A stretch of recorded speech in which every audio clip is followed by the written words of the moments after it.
ഫോണടിക്കാതെ കയറി വരും. ഫോൺ അങ്ങോട്ട് അടിച്ചാലും തിരിച്ചിങ്ങോട്ട് അടിക്കൂല.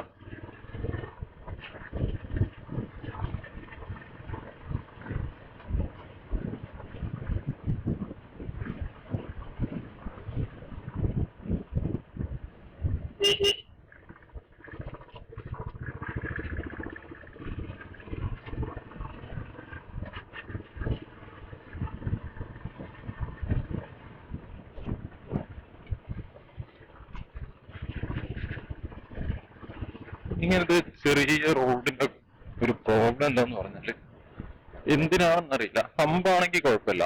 ഈ ഡിപ്പ് എന്ന് പറയുന്ന സംഭവം ഉണ്ടല്ലോ, അതായത് റോഡിലൊരു കുഴി, ആ കുഴി ഇങ്ങനത്തെ റോഡിൽ ഒരുപാടുണ്ട്. അപ്പൊ നമ്മൾ കുറച്ചൊരു സ്പീഡിൽ പോവാണെങ്കിൽ 40-50-ലാണെങ്കിലും ആ ഒരു കുഴിയിൽ വീണ് കഴിഞ്ഞാൽ ബൈക്ക് എടുത്ത് ചാടും.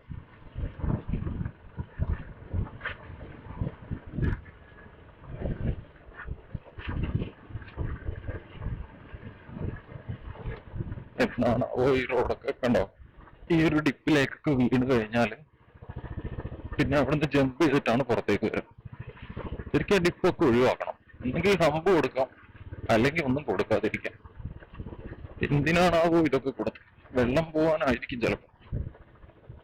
എന്തു തന്നെ ആയാലും വളരെ മോശമായൊരു കാര്യം. ഇപ്പൊ ഒരുവിധം ഹമ്പൊക്കെ എല്ലാ സ്ഥലത്തും കുറച്ചിട്ടുണ്ട്. നമ്മുടെ സ്കൂളിന്റെ അടുത്തുള്ള ഹമ്പൊക്കെ ഒഴിവാക്കി. അധികം പണ്ടൊക്കെ സ്കൂൾ വരുന്ന സമയത്തും സ്കൂൾ കഴിയുന്നിടത്തൊക്കെ ഒരു ഹമ്പ് ഉണ്ടാവും.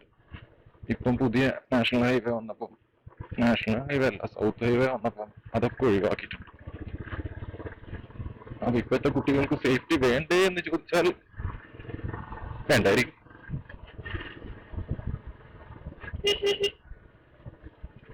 ഇവിടെയും പണ്ട് ഇതുപോലെ തന്നെ കുറച്ച് ടിപ്സ് ഒക്കെ ഉണ്ടായിരുന്നു. അപ്പൊ അതൊക്കെ പുതിയ റോഡ് വന്നപ്പോ അതൊക്കെ മാറ്റി. അപ്പൊ പണ്ട് അതൊക്കെ വേണമായിരുന്നു, ഇപ്പൊ അതൊന്നും വേണ്ടാൻ പോകും. എന്തോ എന്തൊരോ